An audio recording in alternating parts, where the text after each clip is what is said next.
साथियों, सभी धर्म बंधुओं को नमो बुद्धाय, जय भीम।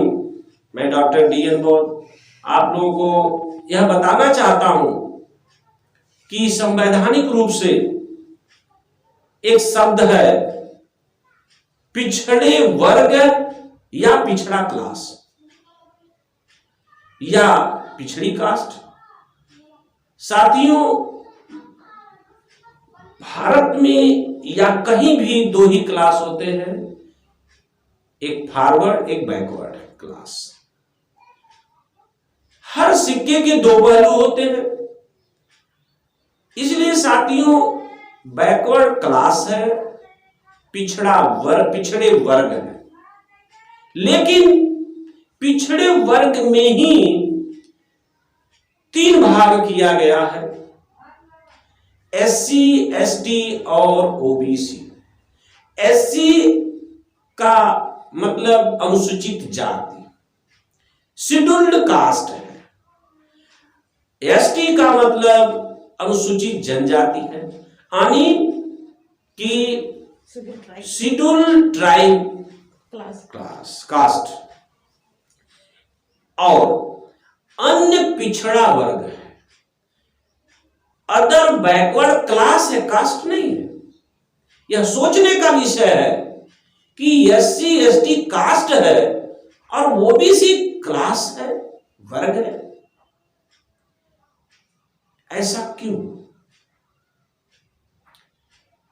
कहीं न कहीं लोचा है। आर्टिकल 340 में जो बैकवर्ड क्लास, पिछड़े वर्गों का जो रिजर्वेशन मिला है, प्रतिनिधित्व मिला है, सीट सुरक्षित है, रक्षित है, वह सामाजिक और शैक्षणिक रूप से बैकवर्ड होने के नाते मिला है। लेकिन SC, ST को लोगों ने अनुसूचित जाति कहा, यानी उनकी सूची से अलग है, यह कहीं भी उनकी सूची में नहीं आते। सूची, अनु माने पश्चात, सूची माने श्रेणी। किसी विशेष वर्ग की श्रेणी के बाद के लोगों को अनुसूचित जाति कहते हैं। इसीलिए साथियों, इसी अनुसूचित जाति को पहले लोग अछूत कहा करते थे, अंतचेव। यानी इससे साबित होता है कि यह किसी भी धर्म, किसी संप्रदाय व्यवस्था में नहीं रहने वाले। इसीलिए अंबेडकर साहब ने सारे अध्ययनों के बाद उन्होंने कहा कि हम अपने समाज को इस तरह बिना अस्तित्व विहीन नहीं छोड़ेंगे। इसीलिए उन्होंने 1956 में 14 अक्टूबर में बौद्ध धम्म का दीक्षा लेकर के उन्होंने एक वजूद कायम किया और लोग अपने आप को महसूस करने लगे कि हम शेड्यूल कास्ट रिजर्वेशन प्राप्त कर सकते हैं और समाज में अपना अस्तित्व कायम कर सकते।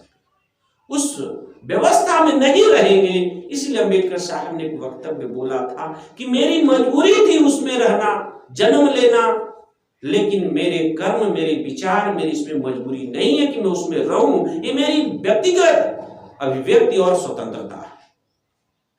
इसीलिए साथियों, यह वाणी को समझना होगा कि आर्टिकल 16(4) के तहत SC, ST, OBC तीनों पिछड़े हैं, बैकवर्ड हैं। इसीलिए उनको समाज में अस्तित्व में लाने के लिए, इक्वालिटी लाने के लिए उन्हें रिजर्वेशन प्रोवाइड हुआ, सीटें सुरक्षित हैं और व्यक्ति का प्रतिनिधित्व है, रिप्रेजेंटेशन है, आरक्षण नहीं है। संविधान में कहीं भी आरक्षण शब्द का इस्तेमाल नहीं हुआ है। इसको समझना होगा। आपको सीटें सुरक्षित होती है, रक्षित होती है और आपका प्रतिनिधित्व मिलता है और दायित्व निर्वहन करने के लिए आपको पे बैक टू सोसाइटी का वर्क करना। इसलिए साथियों, इस बात को समझना होगा।